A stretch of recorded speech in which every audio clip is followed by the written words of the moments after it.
नमस्कार आप सभी को। तो चलिए पिछले वीडियो को कंटिन्यू करते हुए जो क्वेश्चन बच गए थे ना उसको आगे करते हैं। तो लास्ट वीडियो में हमने 15 क्वेश्चन किए थे, ठीक है। यहां से देखेंगे यहां तक हम लोगों ने क्या किया था, यहां तक हम लोगों ने किया था लास्ट वीडियो में। तो अगर आपने पिछले वीडियो नहीं देखा है ना उसको जाकर के देख लीजिए, क्योंकि वहां तक मैंने डिटेल से 1 से लेकर 15 तक के जो क्वेश्चन है उनको डील किया था। आज हम शुरुआत करते हैं क्वेश्चन नंबर हमारे 16 से, ठीक है। तो चलिए देखते हैं क्वेश्चन नंबर 16 क्या है। The report is being prepared by the officer, ठीक है। ये जो सेंटेंस है इसको हमें एक्टिव वॉइस में कन्वर्ट करना है। ये किस में है? पैसिव वॉइस में है। अब कैसे पता चला? मान लीजिए हम कोई भी सेंटेंस पढ़ रहे हैं कि ये एक्टिव में है या पैसिव है। तो अगर आपको समझना है कि कोई सेंटेंस पैसिव में है कि नहीं है तो आपको देखना है उसके वर्ब को, ठीक है।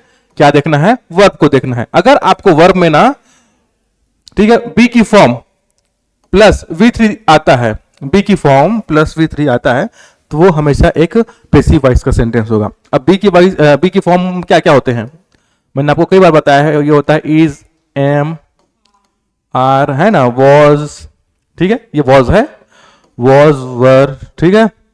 इसके अलावा बी भी होता है अपने आप में, बी, बिन और बिंग होता है, ठीक है। ये होता है बी की फॉर्म। इसके साथ अगर हम V3 लगाते हैं वो क्या होता है? हमेशा एक पैसिव वॉइस का सेंटेंस होता है। अगर इसमें देखेंगे तो देखिए बी की फॉर्म कौन सी है, ठीक है, बी की फॉर्म है, उसके साथ क्या दिया है? V3 दे दिया है। इससे हमें पता चल जा रहा है कि ये जो सेंटेंस है वो पैसिव वॉइस में है। अब जो पैसिव वॉइस है उसको हमें कन्वर्ट करना है या फिर चेंज करना है किसमें? एक्टिव वॉइस में। तो देखिए पैसिव वॉइस का जो स्ट्रक्चर होता है उसमें ऑब्जेक्ट पहले आ जा रहता है ना, ठीक है। उसके बाद बी की फॉर्म रहता है प्लस V3 रहता है, उसके बाद क्या रहता है? बाई रहता है, फिर सब्जेक्ट को रख दिया जाता है ना। ये पैसिव वॉइस का स्ट्रक्चर होता है ना। अब हमें इसमें को कन्वर्ट किस में करना है? एक्टिव वॉइस में करना है। तो हम सबसे पहले क्या करेंगे? एक्टिव वॉइस का जो स्ट्रक्चर होता है वो क्या होता है? वो होता है पहले हम सब्जेक्ट को शुरू में ले आते हैं, इसको, है ना, इस तरीके से। ऑब्जेक्ट जो है बाद में चला जाता है, ठीक है, और बीच में हमारा क्या आ जाता है? वर्ब आ जाता है, ठीक है। यही तो है, रहता है ना स्ट्रक्चर, ठीक है। अब देखिए ये जो सेंटेंस है वो कौन से टेंस में है पहले ये समझना जरूरी है। उसी के अकॉर्डिंग तो हम इसको किसमें चेंज करेंगे? एक्टिव में चेंज करेंगे। तो देखिए यहां पर आपको दिख रहा होगा बिंग। आपको बिंग किसी भी सेंटेंस में दिखता है ना वो हमेशा क्या होगा? कंटिन्यूअस। वो क्या होगा? कंटिन्यूअस टेंस में होगा। बिंग आपको किसी भी सेंटेंस में दिखता है वो क्या होगा? कंटिन्यूअस होगा। अब देखिए बिंग के पहले क्या है? इज। इससे हमें क्या पता चलता है? प्रेजेंट के बारे में, ठीक है। इससे हमें क्या पता चलता है? इससे हमें पता चलता है कि वो जो सेंटेंस है वो किस में है? प्रेजेंट में है। मतलब ये जो सेंटेंस है कौन से टेंस में है? वो प्रेजेंट कंटिन्यूअस में है, ठीक है। किस में है? प्रेजेंट कंटिन्यूअस के पैसिव वॉइस में है, ठीक है। अब उसको हमें चेंज करना है प्रेजेंट कंटिन्यूअस के एक्टिव वॉइस में, ठीक है। अब देखिए ये द ऑफिसर जो सब्जेक्ट है वो लास्ट में है। अब पहले कहां जाएगा? शुरू में आ जाएगा। तो देखिए सबके शुरू में ऑफिसर है, ठीक है, इतना तक तो ठीक है। अब देखिए प्रेजेंट में होना चाहिए, उसके बाद क्या आएगा? हमारा वर्ब आएगा। वर्ब किस में होगा? प्रेजेंट में होगा, ठीक है। तो देखिए इसमें प्रिपेयर्स प्रेजेंट इंडेफिनिट है ये, जबकि ये क्या था? प्रेजेंट कंटिन्यूअस था, तो ये नहीं आएगा, ठीक है। समझ में आ रहा है ये वाला? अब देखिए दूसरा, द ऑफिसर इज प्रिपेयरिंग। ये देखिए प्रेजेंट कंटिन्यूअस में है, ये हो सकता है हमारा आंसर, ठीक है। पहले बाकी उससे पहले इसको भी हम चेक कर लेते हैं, इसको फाइनलाइज करने से पहले। तो देखिए द ऑफिसर हैज प्रिपेयर्ड, भाई ये तो क्या है? प्रेजेंट परफेक्ट है। देखिए हैज प्लस V3 है ना यहाँ पर, तो प्रेजेंट परफेक्ट है, ये भी नहीं आएगा। चौथा देखते हैं, the officer prepared the report. देखिए हमारा वर्ब का सेकेंड फॉर्म है, मतलब पास्ट इंडेफिनिट है, ये भी नहीं आएगा। तो हमारा जो ऑप्शन भी है ना, the officer is preparing the report, बिल्कुल सही आंसर है। ये है पैसिव वॉइस का करेक्ट एक्टिव वॉइस, ठीक है। तो टेंस से भी काफी चीजें क्लियर हो जाती है। तो टेंस को पहले पहचान गए तो जो आगे हल करना है, मतलब सोल्यूशन निकालना है, वो इजी हो जाता है। तो ऑप्शन भी है इस क्वेश्चन का सही आंसर। चलिए अगला क्वेश्चन देखते हैं। Let the truth be spoken, ठीक है। Let the truth be spoken. मैं अगर आपसे पूछूं भाई कि ये एक्टिव वॉइस में है कि पैसिव वॉइस में है, तो आपका आंसर क्या होगा? क्या होगा आपका आंसर? वीडियो को पॉज कर लीजिए, थोड़ा आप भी ट्राई कीजिए। चलिए आप लोग वीडियो को पॉज करके थोड़ा सोचना, बाकी मैं बता देता हूं। देखिए यहां पर क्या है? बी है, ठीक है। ये क्या है? V3 है। स्पीक पढ़ा होगा आपने, स्पीक होता है, स्पोक होता है, और एक होता है स्पोकन, ठीक है, होता है। ये वर्ब का फर्स्ट फॉर्म होता है, ये वर्ब का सेकेंड फॉर्म होता है, और ये होता है वर्ब का थर्ड फॉर्म, ठीक है। मैंने अभी आपको बताया था, अगर आपको किसी सेंटेंस में बी की फॉर्म प्लस V3 दिखता है, वो हमेशा किस में होगा? पैसिव वॉइस में होगा। बी की फॉर्म प्लस V3 दिखता है, वो हमेशा किस में होगा? वो पैसिव वॉइस में होगा, है ना। ये हमारा हो गया पैसिव वॉइस का सेंटेंस। अब हमें ये क्लियर हो गया कि ये पैसिव वॉइस में है, तो अब हम इसको चेंज करेंगे किसमें? एक्टिव वॉइस में, ठीक है। अब एक्टिव वॉइस में जब चेंज करेंगे तो क्या होगा बताइए, सोचिए थोड़ा।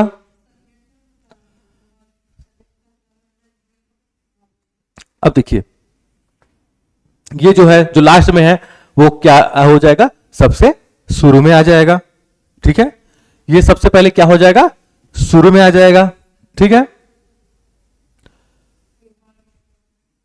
कुछ गलत हो रहा है क्या? Let the truth be spoken, ठीक है, स्पीक द ट्रूथ। अच्छा, इसमें अगर मैं आपसे कहूं, इसमें कोई सब्जेक्ट है क्या? इसमें कोई सब्जेक्ट है क्या? इसमें कोई सब्जेक्ट नहीं है, इसमें कोई सब्जेक्ट नहीं है, ठीक है। अब क्योंकि कोई सब्जेक्ट नहीं है, तो हम किसको पहले लिखेंगे? वर्ब को ही पहले लिखेंगे, ठीक है। सेंटेंस को समझना है। अगर हम पैसिव में जो पढ़ रहे हैं, जब उसको एक्टिव में कन्वर्ट करते हैं, दोनों का सेंस जो है एक जैसे होना चाहिए, मतलब अलग अलग नहीं होना चाहिए, ठीक है। ये भी हमको ध्यान रखना है, ठीक है, क्योंकि इसका कोई सब्जेक्ट नहीं है, तो जो वर्ब है ना, वो सबसे शुरू में आ जाएगा, ठीक है, सबसे शुरू में आ जाएगा। लेकिन इसी फॉर्म में नहीं आएगा, क्योंकि ये पैसिव वॉइस है, इसलिए बी की फॉर्म प्लस V3 है, ठीक है। अब जब एक्टिव में आता है तो किस में आता है? पहले ये देखते हैं कि वो जो सेंटेंस है क्या सेंस दे रहा है। तो ये सेंटेंस कैसा है? ट्रूथ के बारे में बोला जा रहा है। ट्रूथ हमेशा हमें मतलब सच बोलना चाहिए। और ट्रूथ की बात किस में आती है? यूनिवर्सल ट्रूथ जब बोलते हैं वहां पर आती है ना। मतलब ये किस में होगा? प्रेजेंट इंडेफिनिट में होगा। तो क्या हो जाएगा? स्पीक पहले आ जाएगा, है ना, स्पीक पहले आ जाएगा, ठीक है। अब देखिए ये क्या हो गया? अब बचा क्या? ये हमारा लिखा गया, ठीक है, स्पीक। अब बचा क्या? The truth, speak the truth. अब आप सोच रहे होंगे भाई ये लेट कहां गया? ये आपके माइंड में आ रहा होगा कि ये क्यों आ रहा है ना। तो लेट एक ट्रांजिटिव वर्ब है, ठीक है। ये हमें ये बताता है कि जो सेंटेंस है वो किस प्रकार का है, वो किस प्रकार का है। तो बेसिकली ये इंपरेटिव सेंटेंस में यूज होता है। इसका जब एक्टिव में करते हैं ना चेंज, तो वहां पर हम इसको नहीं लिखते हैं। जब पैसिव वॉइस में तो रहेगा, लेकिन जब एक्टिव में लिखेंगे ना, तो वहां पर ये नहीं रहेगा, ठीक है। ये हमेशा आपको किस में दिखेगा? पैसिव वॉइस में दिखेगा। इसलिए ये हो गया हमारा स्पीक द ट्रूथ। कौन सा है? ऑप्शन ए, ठीक है। ये नहीं होगा, स्पीक ट्रूथ भी नहीं होगा, दो शुड स्पोकन ये भी नहीं होगा। ऑप्शन ए जो है वो सही होगा इस क्वेश्चन का आंसर। चलिए अगला क्वेश्चन देखें। हु ब्रोक द लॉक, ठीक है। ये कैसा सेंटेंस है? एक्टिव वॉइस में है कि पैसिव वॉइस में है? तो ये एक्टिव वॉइस में है। ये कैसा है? एक्टिव वॉइस में है। अब इसको हमें चेंज करना है किसमें? पैसिव वॉइस में, ठीक है। एक्टिव वॉइस से हमें पैसिव वॉइस में। आप कोशिश करोगे इसको चेंज करने का? आप कोशिश करो। देखिए इसमें एक्टिव वॉइस में क्या होता है? सब्जेक्ट पहले होता है, फिर वर्ब होता है, फिर ऑब्जेक्ट होता है। और जब हम इसको पैसिव वॉइस बनाते हैं तो हम क्या करते हैं?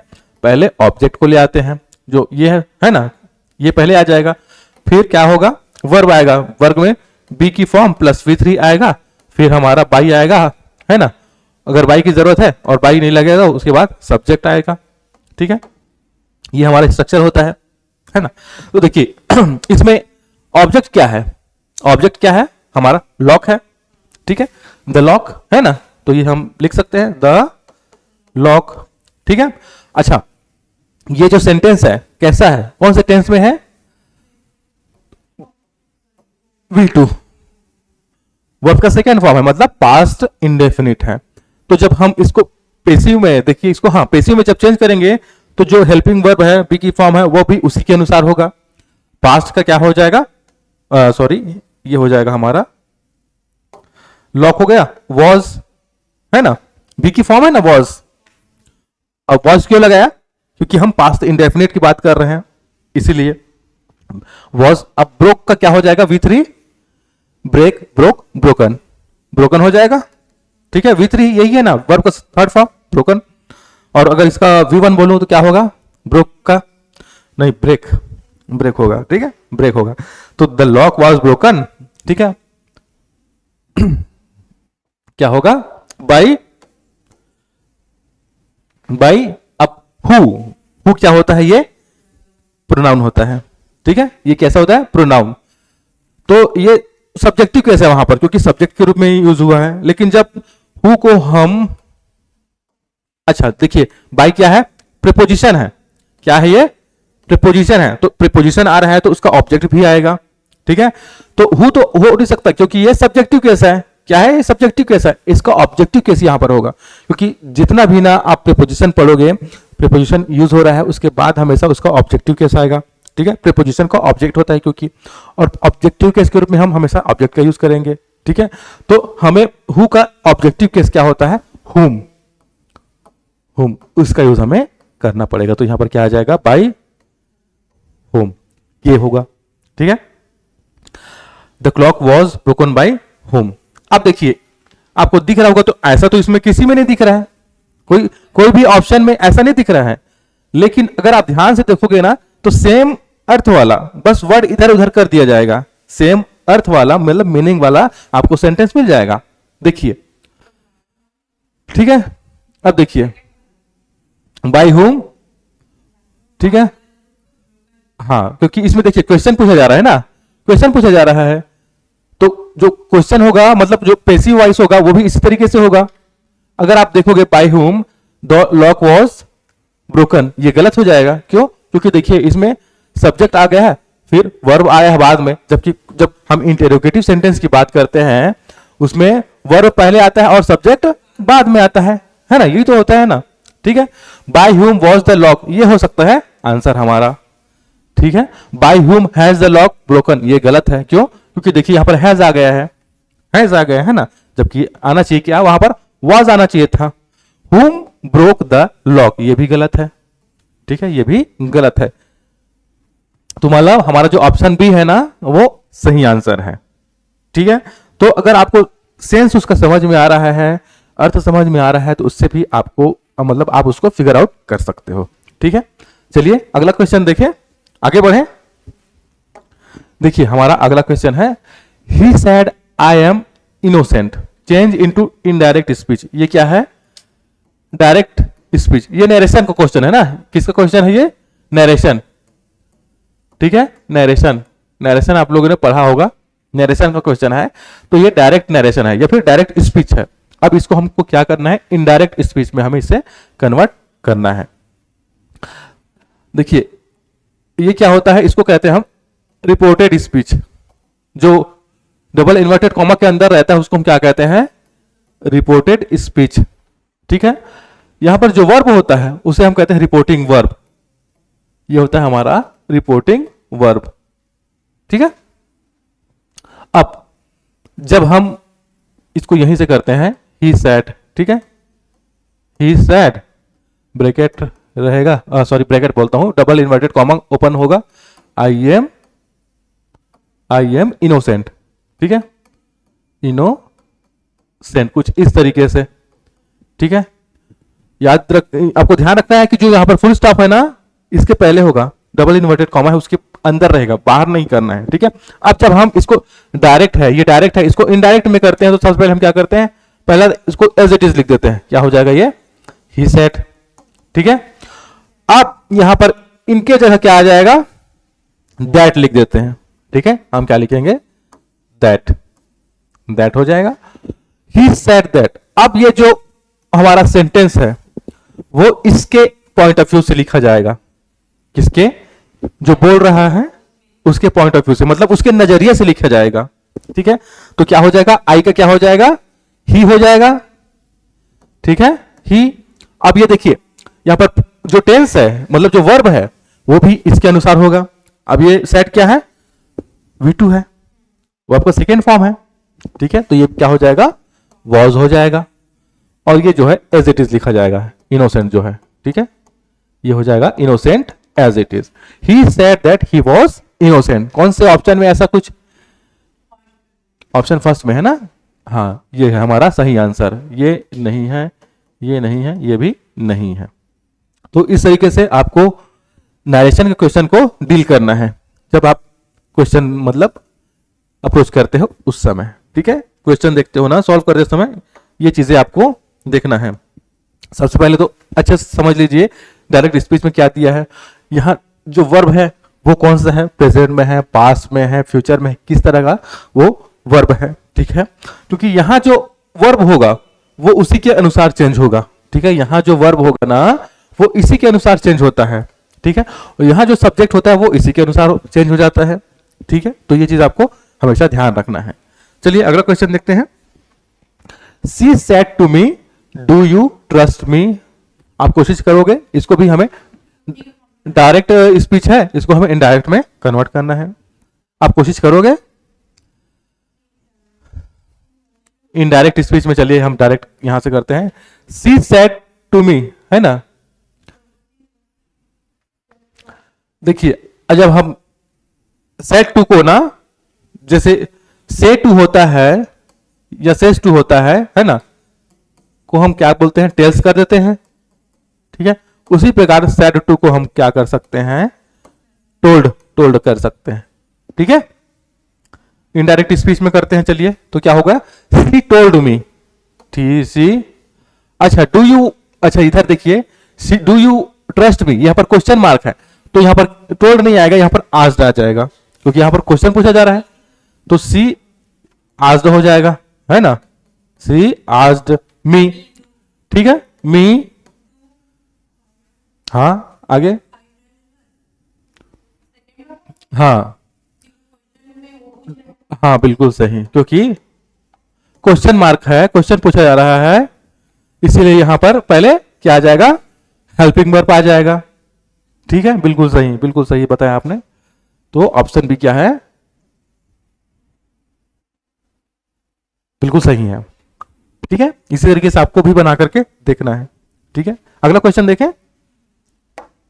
देखिए, the officer said don't cross the line. ये हमारा डायरेक्ट स्पीच का क्वेश्चन है। ठीक है, इसको हमें चेंज करना है किसमें, इनडायरेक्ट स्पीच में।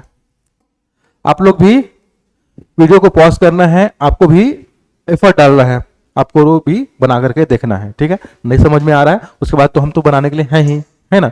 चलिए क्या हो जाएगा, द ऑफिसर हो जाएगा पहले, द ऑफिसर। ठीक है, don't cross the line, don't cross the line. अब ये हाँ देखिए ऑफिसर, देखिए ऑफिसर क्या होता है, एक बड़ा अधिकारी होता है। वो अपने नीचे के लेवल के जो भी होते हैं, चाहे लोग हो, चाहे उनके कलीग हो, या फिर उनके सबऑर्डिनेट ऑफिसर हो, उनको क्या कर सकता है, ऑर्डर करता है ना। ठीक है ना। तो क्या हो जाएगा, ऑफिसर ऑर्डर, है ना, ऑर्डर। ठीक है, order not to cross the line, not to cross the line मतलब कौन सा है, ऑर्डर दे रहा है अपने जो अधीनस्थ बोलते हैं हिंदी में, इंग्लिश में सबऑर्डिनेट कहते हैं। तो जो नीचे हैं बैठे हैं उनके, उनको तो वो ऑर्डर देगा ना, उनसे रिक्वेस्ट तो करेगा नहीं, है ना, उनसे वो रिक्वेस्ट तो करेगा नहीं। ठीक है, अब मान लो इसको बोलते हैं एडवाइस कर रहे हैं, एडवाइस कर सकता है, नो डाउट कर सकता है, लेकिन यहां पर देखिए क्रॉसिंग दे दिया है। तो वर्ब में आईएनजी किस में लगता है, कंटिन्यूअस टेंस में होता है, जबकि इसमें क्या कंटिन्यूअस टेंस है नहीं है, वो तो प्रेजेंट इंडेफिनिट में है ना। डू किसका, जो डू होता है वो किसका हेल्पिंग वर्ब होता है, वो प्रेजेंट इंडेफिनिट में होता है। ठीक है, ठीक है, अगर हम क्या बोलेंगे इसको, कंटिन्यूअस टेंस, कंटिन्यूअस टेंस की अगर हम हेल्पिंग वर्ब बोलेंगे तो इसका होता है is am are. Is am are होता है किसका? कंटिन्यूअस टेंस का। जबकि do does did, sorry do और डस, डू और डस ये होते हैं प्रेजेंट इंडेफिनेट के, इसीलिए ये जो है वो एकदम करेक्ट है। ठीक है, यहां पर देम दे दिया गया है, तो यहां तो कुछ देम से रिलेटेड कुछ है ही नहीं, है ना, इसलिए ये भी नहीं आएगा, ये भी नहीं आएगा, मतलब ये भी गलत है। ठीक है, ऑप्शन ए एकदम करेक्ट आंसर है इस क्वेश्चन का। चलिए अगला क्वेश्चन देखते हैं। He said alas I have failed. He said, alas का यूज करते हैं पता है, जब हम किसी प्रकार का दुख व्यक्त करते हैं। ठीक है, कुछ हमें दुख व्यक्त करना हो, वहां पर अलास, अचानक से कोई झटका लगता है किसके साथ कुछ बुरा हो गया है ना, तो वहां पर हम अलास वर्ड का यूज करते हैं। हाँ चलिए अब करें, ही सैड। ठीक है, उसके बाद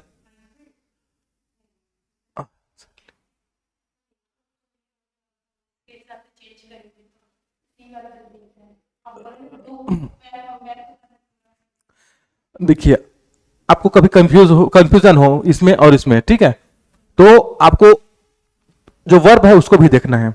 ठीक है, जैसे देखिए ये क्या है, सेकेंड फॉर्म है। ठीक है, तो आगे जो भी होगा सेंटेंस में जो वर्ब होगा वो भी उसी के अनुसार होगा। ठीक है, देखिए यहां पर प्रेजेंट परफेक्ट है, हैव किस में यूज होता है, हैव प्लस V3, ये प्रेजेंट परफेक्ट में यूज होता है ना। अब जब ये है पास्ट तो ये भी पास्ट हो जाएगा, तो ये आगे चल के क्या हो जाएगा, पास्ट परफेक्ट बन जाएगा, है ना। ठीक है, इतना समझ में आया। अब देखिए तो ये भी नहीं रहा, ये भी नहीं रहा, बचा तो he had failed। ठीक है, ओके। अब देखिए दोनों में तो फेल्ड है। ठीक है, यहां पर ही एक्सक्लेम्ड, यहां पर विथ, ही एक्सक्लेम्ड विथ, इतना क्लियर है। अब दैट इसमें भी है, दैट इसमें भी है, अंतर किसमें है, जॉय और सॉरो। अब मुझे आप ये बताओ भाई, कोई फेल होगा तो उसको खुशी होगी कि उसका दुख होगा, है दुखी होगा ना, तो सॉरो का मतलब क्या होता है, दुख, और जॉय मतलब खुशी या फिर इंजॉयमेंट, है ना, आनंद लेना। तो भाई ये तो होगा नहीं, जब कोई फेल होगा तो दुखी होगा, तो कौन सा हमारा आंसर हो जाएगा, ऑप्शन बी। ठीक है, क्लियर है। चलिए आगे बढ़े, नोट कर रहे हो आप, आगे बढ़ते हैं, चलिए। अच्छा, द एक्यूज्ड वाज, ये प्रीपोजिशन से रिलेटेड क्वेश्चन आएंगे ना, अब प्रीपोजिशन से रिलेटेड क्वेश्चन आएंगे इधर। The accused was arrested dash midnight. ठीक है, the accused was arrested dash midnight. Midnight किसको बोलते हैं पता है, मिडनाइट का समय क्या होता है पता है, रात के जो 12 बजते हैं ना, एग्जैक्ट इसको बोलते हैं 12 बजे, एक पॉइंट ऑफ टाइम हो गया। ठीक है, एक स्पेसिफिक, एक खास समय का मतलब समय हो गया, एक स्पेसिफिक पॉइंट ऑफ टाइम जिसको हम इंग्लिश में बोलते हैं। तो जब हम किसी खास समय के बारे में बात करते हैं, किसी स्पेसिफिक पॉइंट ऑफ टाइम के बारे में बात करते हैं ना, तो उसके लिए हम हमेशा किसका यूज करेंगे, हम आर्टिकल 8 का यूज करते हैं। ठीक है, किसका यूज करते हैं, आर्टिकल 8 का यूज। ठीक है, ऑन का यूज कब करते हैं, डे का, दिन बताने के लिए, दिन बताने के लिए करते हैं। ठीक है, हाँ ऑन का यूज हम दिन का बताने के लिए, जैसे on Sunday, on Monday, on Tuesday, इस तरीके से। ठीक है, इनका यूज हम किसी घेरे हुए एरिया की बात करते हैं, या फिर इनका यूज हम मंथ और ईयर के लिए करते हैं, मंथ और ईयर के लिए करते हैं। ठीक है, यहां पर ये नहीं आएगा, यहां आ जा। दिन के लिए हम किसका यूज करते हैं, ऑन का, जैसे Sunday, on Sunday, on Monday. इनका यूज हम किसके लिए करते हैं, मंथ और ईयर के लिए। बाय का यूज किसके लिए करते हैं, जब किसी के द्वारा कुछ किया जाता है ना। तो यहां तो ऐसा कुछ नहीं है कि भाई वो सिंपल अरेस्ट हो रहा है ना, अगर यहां पर डैश पुलिस होता तब हम यहां पर बाय यूज कर सकते थे, है ना, लेकिन ऐसा तो नहीं है, तो मतलब ये तीनों क्या है, नहीं आएंगे। ये जो ऑप्शन है 8 वो सही आंसर है इस क्वेश्चन का। तो जब आप किसी स्पेसिफिक पॉइंट ऑफ टाइम की बात करते हैं ना, किसी खास समय, ठीक है, या फिर एक समय बिंदु बोल सकते हो आप, जैसे 8 बजे मैं बोलता हूं, 9 बजे, वो क्या हो गया, एक स्पेसिफिक पॉइंट ऑफ टाइम हो गया। तो उसके लिए हम हमेशा किसका यूज करेंगे? आर्टिकल, आर्टिकल कहता हूं जी प्रीपोजिशन एट का। ठीक है, चलिए अगला क्वेश्चन देखते हैं। He is good dash mathematics, क्या हो सकता है बताइए इसमें? ये फिक्स प्रीपोजिशन वाला क्वेश्चन है। ठीक है, फिक्स प्रीपोजिशन मतलब कुछ ऐसे वर्ब होते हैं या फिर कुछ ऐसे टर्म्स होते हैं जिनके साथ ना कौन सा प्रीपोजिशन आना है वो तय होता है, वो कहीं चाहे कहीं भी उसको यूज करें। ठीक है, कुछ ऐसे वर्ड्स होते हैं ना उनके साथ कौन सा प्रीपोजिशन आएगा उस पर्टिकुलर सेंटेंस में, ये फिक्स होता है। तो इसको आप हमेशा रट लो, याद कर लो। गुड के बाद हमेशा ना एट आता है, गुड के बाद हमेशा क्या आता है? एट आता है। He is good at mathematics, he is good at physics, he is good at English, इस तरीके से। ठीक है, तो इस तरीके से ना गुड के बाद हमेशा ये क्या है? गुड एट क्या होता है? गुड एट, यहां पर एट जो होता है वो फिक्स्ड प्रीपोजिशन होता है। क्या होता है? Fixed preposition. ठीक है, फिक्स्ड प्रीपोजिशन होता है ये। चलिए अगला देखें क्वेश्चन। हाँ, विथ साथ, साथ का अगर आपको कहीं सेंस आ रहा है, लिखना है, जैसे आई एम, जैसे मैं लिखता हूं I am going to school. ठीक है, अब आप पूछते हो भाई आप स्कूल जा रहे हो, किसके साथ जा रहे हो? तो मैं बोल सकता हूं, मैं किसी एक फ्रेंड का नाम लिख सकता हूं विथ, सपोज मैं राहुल के साथ जा रहा हूं, है ना, I am going to school with Rahul या फिर राम, इस तरीके से कुछ भी लिख सकते हैं, है ना। तो अगर के साथ या फिर साथ का जो अगर सेंस देना है, अर्थ देना है, वहां पर हम विथ का यूज करते हैं। ठीक है, विथ का यूज ना हम लिविंग बीइंग और नॉन लिविंग मतलब सजीव और निर्जीव दोनों के लिए करते हैं। जैसे मान लो अगर हम लिविंग के लिए यूज कर ले, मतलब सजीव के लिए यूज कर रहे हैं ना, तो इसका मतलब होता है साथ। ठीक है, लेकिन अगर हम निर्जीव, निर्जीव मतलब नॉन लिविंग के लिए यूज करेंगे, तब इसका मतलब होता है के द्वारा। ठीक है, जैसे मैं बोलता हूं मैंने स्टिक से सांप को मारा। ठीक है, मैंने डंडे से, मैंने डंडे से सांप को मारा। ठीक है, सपोज मैं ये कहता हूं, अब मैं इसको इंग्लिश में क्या बोलूंगा? I kill, I killed the snake with a stick. ठीक है, यहां पर बाई नहीं लिखूंगा, अगर मैं बाई लिखूंगा यहां पर ना तो वो गलत हो जाएगा, हमको विथ लिखना है। तो जब हम नॉन लिविंग के लिए यूज करते हैं तो इसका मतलब होता है क्या? के द्वारा या फिर से। ठीक है, चलिए अगला क्वेश्चन देखते हैं। The officer was angry dash the negligence, मतलब जो अधिकारी था वो क्या था? नाराज था, किस पे? लापरवाही पे। नेग्लिजेंस मतलब होता है लापरवाही। ठीक है, एंग्री के बाद क्या आ जाएगा? ऑफिसर वॉज एंग्री,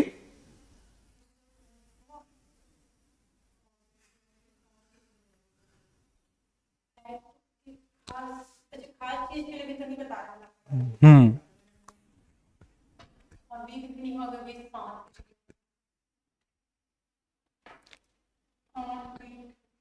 क्या हो सकता है? हम्म, सोचिए क्या हो सकता है? हम्म, हम्म,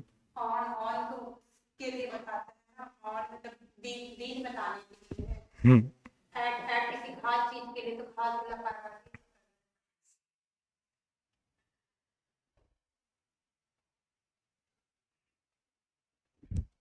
एक अर्जेंट कॉल आ गया है इसलिए थोड़ा सा मैं समय लूंगा आपसे।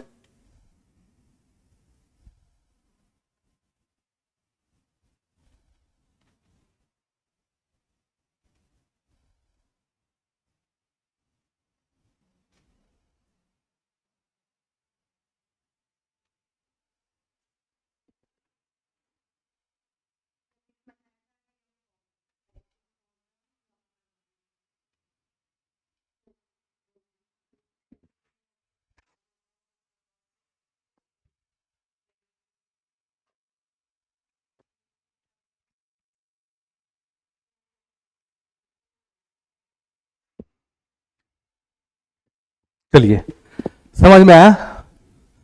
नहीं आया तो देखिए, एंग्री का यूज ना हम दो तरीके से कर सकते हैं।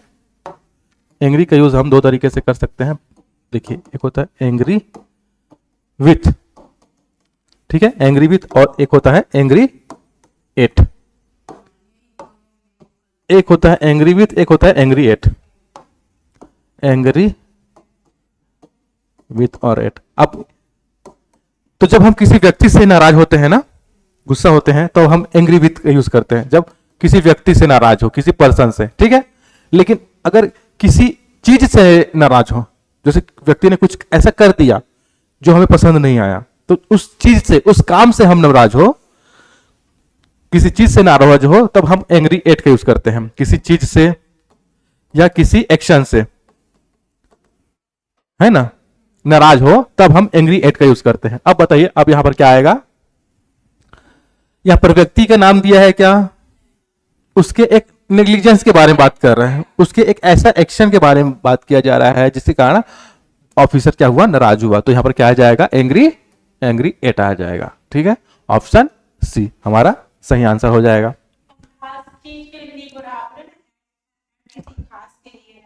नहीं, वो टाइम के सेंस में होता है। यहां पर अगर टाइम की बात करेंगे ना, तब यहां पर टाइम की बात नहीं हो रही। एट के ना कई यूजेस हैं, अब आगे पढ़ोगे, कई जगह इनका यूज होता है। तो वो सिचुएशन के हिसाब से, सिनेरियो क्या है उस पर डिपेंड करता है, ठीक है। मतलब स्थिति क्या है, सिचुएशन क्या है, उस पर डिपेंड करेगा। बाकी एट का यूज कई जगह होता है, जैसे जैसे पढ़ेंगे वो समझ में आता जाएगा। तो यहां पर क्योंकि एंग्री के साथ आ रहे हैं ना, जैसे हमने गुड के साथ किया था, है ना, गुड के साथ किया था, गुड के साथ आता है, उसी प्रकार से एंग्री के साथ इस कंडीशन में आता है जब हम किसी एक्शन या फिर किसी चीज से नाराज हो, उस समय हम एंग्री के साथ एट का यूज करते हैं, ठीक है। चलिए अगला क्वेश्चन देखते हैं। The file was kept dash the table. एक टेबल है, ठीक है, सपोज ये टेबल है, इसके ऊपर फाइल रखाएगा। ऐसा तो नहीं है भाई ये टेबल है, इसके ऊपर फाइल रखा जाएगा क्या? वो तो सरफेस के ऊपर में रहेगा जहां टच हो रहा है ना। तो जब हम किसी सरफेस के ऊपर कुछ चीज रखते हैं और वो टच कर रहा हो, तो हम क्या यूज करते हैं? वहां पर ऑन का यूज करते हैं, ठीक है। The file was kept on the table, ठीक है। जैसे ये एक टेबल है, इसके ऊपर मैंने, जैसे आपने कॉपी रखा है, तो आप क्या बोलोगे? The copy is kept on the table. जब टच कर रहा हो, सरफेस से टच कर रहा हो। अगर सरफेस से टच ना करेगा, टच नहीं कर रहा है, तो क्या वहां पर ऑन होगा? ऑन का यूज उस समय नहीं करेंगे। उस समय हम या तो ओवर यूज करेंगे या फिर अबव यूज करेंगे, ठीक है। चलिए अगला क्वेश्चन देखते हैं। I know the man. अब ये कहां से आया? ये क्लॉज से रिलेटेड क्वेश्चन आ गया, ठीक है। एसआई में क्लॉज एक टॉपिक है, मतलब उसके सिलेबस में है, ठीक है। यहां पर हमें यह देखना है कि कौन सा, ये चारों क्या है जी? ये चारों क्या है? प्रोनाउन है, प्रोनाउन है ये सभी, ठीक है। क्या है? प्रोनाउन है। अब जो कौन सा प्रोनाउन है? तो रिलेटिव प्रोनाउन है। ये होते हैं रिलेटिव प्रोनाउन, जो रिलेट करने का काम करते हैं, एक क्लॉज को दूसरे क्लॉज से रिलेट करने का काम करते हैं, ठीक है। I know the man dash help me, sorry dash help the police, ठीक है। अब जब कभी आपको देखिए खाली स्थान है, उसके पहले आपको देखना है कि नाउन है कि नहीं है, ठीक है। नाउन है, कैसा नाउन है? लिविंग, मतलब सजीव व्यक्ति है, ठीक है। और व्यक्ति के लिए हम या तो हु का यूज करते हैं, या तो हुम का यूज करते हैं, या फिर सॉरी दैट का यूज करेंगे, या फिर, है ना, दैट का यूज करेंगे। इसमें दैट है क्या? ठीक है, नहीं है। हु हुम है। अच्छा अच्छा, इसमें देखिए विच का यूज ना हम जानवरों के लिए करते हैं, चीजों के लिए करते हैं, नॉन लिविंग चीजों के लिए करते हैं। बट यहां पर तो लिविंग बिंग आ गया है ना, एक व्यक्ति की बात हो रही है, तो यहां पर ए आएगा क्या? नहीं आएगा, क्योंकि इसका यूज हम निर्जीव चीजों के लिए करते हैं, यानी कि नॉन लिविंग थिंग्स के लिए करते हैं, या फिर एनिमल या फिर बर्ड के लिए करते हैं, जो कि नहीं है, मतलब ये भी नहीं आएगा। अच्छा, हुज कब आएगा? जब खाली स्थान के पहले भी एक नाउन हो, नाउन या प्रोनाउन हो, और इसके बाद भी एक नाउन या प्रोनाउन हो, उस कंडीशन में ये आ सकता है। तो यहां तो केवल पहले है, बाद में तो वर्ब है, बाद में क्या है? वर्ब है, तो ये भी नहीं आएगा। ठीक है, क्लियर हो रहा है इतना? अब देखिए, अब यहां पर हु आएगा कि हुम आएगा, अब वो चलिए देखते हैं। क्या लग रहा है आपको, क्या आ सकता है बताइए, कुछ आइडिया आपको? हुम आएगा? कोई लॉजिक दे सकते हो आप इसके पीछे, जैसे आप बोल रहे हुम आएगा? हाँ हाँ, हम लोगों ने कई तो किए हैं। हाँ, आई नो द मैन, इसका मतलब समझ में आ रहा है? मैं उस व्यक्ति को जानता हूं, दैट हेल्प द पुलिस, जिसने पुलिस की हेल्प की। ठीक है, तो यहां पर जो व्यक्ति आ रहा है उसकी हेल्प हुई है कि उसने हेल्प की है? है ना, व्यक्ति ने हेल्प की है, उसकी तो हेल्प नहीं हुई है ना? ठीक, तो यहां पर जो यहां पर है वो करने वाला है, करने वाला है। अब जो करने वाला होता है उसको हम क्या कहते हैं? उसको हम कहते हैं सब्जेक्ट। जो करता है उसको सब्जेक्ट कहते हैं, और जो सहने वाला होता है, जो सहने वाला होता है, जो सहता है, उसको हम कहते हैं ऑब्जेक्ट। ठीक है, ये तो हमने पहले आउट कर दिया इसको और इसको, बचा दो। अब इसमें सब्जेक्ट कौन सा है और ऑब्जेक्ट कौन सा है बताइए? सब्जेक्ट कौन सा, ये है सब्जेक्ट, ये है? भूल गए आप? हाँ, बी, आप भूल गए। अभी मैंने जस्ट पिछले वाले में आपको बताया था, देखिए कहाँ है, कहाँ गया? अच्छा, उधर चला गया क्या? आप भूल गए हो जी? चलो मैं बताता हूं कहाँ गया। तो ना, हु ये होता है हमारा सब्जेक्ट, ये हम होता है हमारा ऑब्जेक्ट। ये ऑब्जेक्टिव केस है, ये सब्जेक्टिव केस है। सब्जेक्टिव केस के यूज हम सब्जेक्ट के रूप में करते हैं, ऑब्जेक्टिव केस के यूज हम ऑब्जेक्ट के रूप में करते हैं, इसलिए यहां पर क्या आ जाएगा? हु।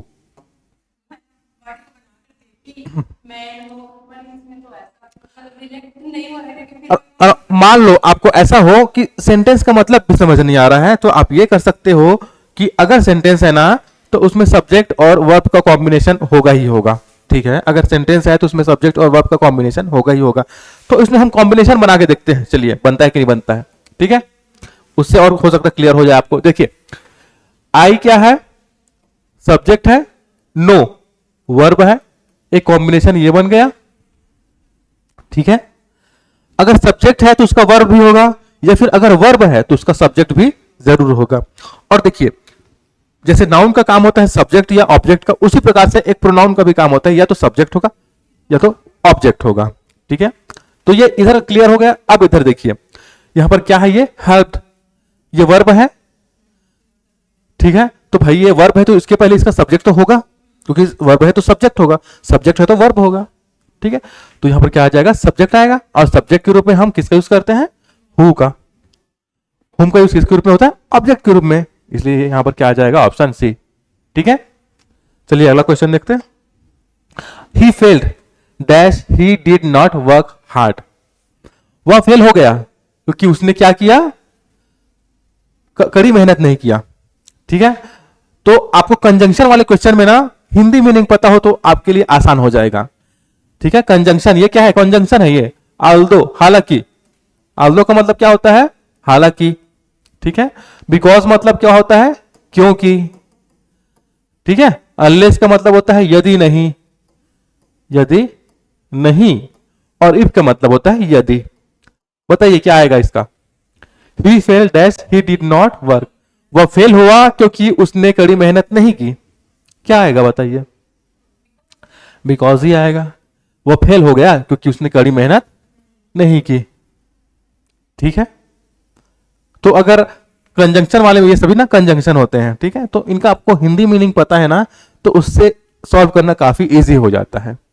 ठीक है, और बाकी इनको करेंगे तो क्या वो शूट करता है कि नहीं करता है? देखिए, वह फेल हो गया हालांकि उसने कड़ी मेहनत नहीं की थी, ऐसा बोलते हैं क्या? नहीं बोलते हैं ना। ये फिर बोलते हैं, बोले कि वह फेल हो गया यदि उसने कड़ी मेहनत नहीं की थी, गलत है ना? गलत हो गया है ना, तो बी ही होगा हमारा सही आंसर इस क्वेश्चन का। ठीक है, अगला question, this is the place dash the incident awkward. This is the place, place क्या है इसमें? प्लेस क्या है? नाउन है। और क्या है? एक जगह का नाम है। ठीक है, और जगह का नाम है। ठीक है, मतलब यह वह जगह है जहां एक्सीडेंट हुआ। यह वह जगह है जहां एक्सीडेंट हुआ। अब मैं पूछूं कि एक्सीडेंट कहां हुआ? मैं क्वेश्चन कर सकता हूं ना?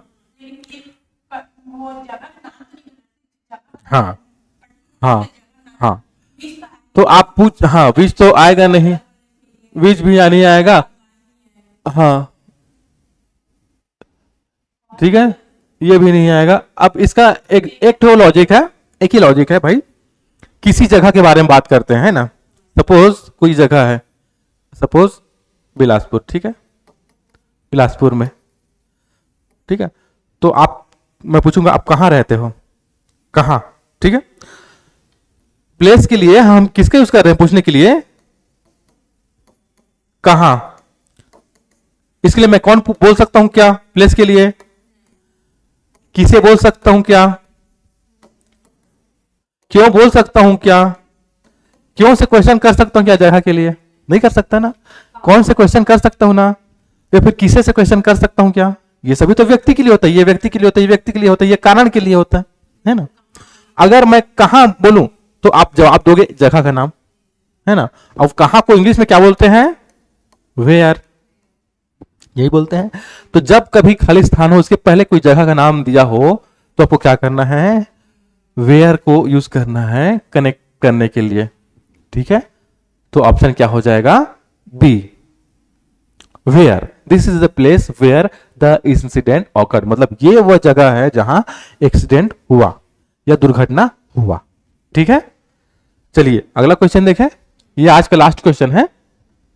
He worked hard that he might succeed, उसने कड़ी मेहनत की ताकि वो सक्सीड मतलब सफल हो सके। ठीक है, ताकि वो सक्सेसफुल हो सके। ठीक है, क्योंकि, बिकॉज का मतलब होता है क्योंकि, सो दैट का मतलब होता है ताकि, दो का मतलब होता है हालांकि।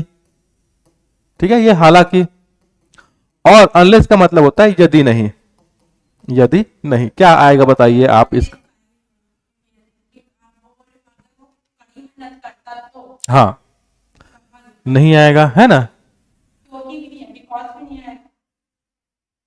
हाँ, बिकॉज भी नहीं आएगा। अब एक बताइए क्या आएगा, एग्जैक्ट बताइए। उसने कड़ी मेहनत की ताकि वो सफल हो सके, सीधा, है ना। उसने कड़ी मेहनत की। अब मैं ऐसे नहीं बोलूंगा कि भाई उसने कड़ी मेहनत की क्योंकि वो सफल हो सके, है? ये तो सूट नहीं करेगा ना, है ना। ताकि ही आएगा यहां पर, क्या आ जाएगा यहां पर? So that he might succeed, ताकि वो सफल हो सके। ठीक है, तो आज के लिए इतना ही। आई होप आपको समझ में आया होगा।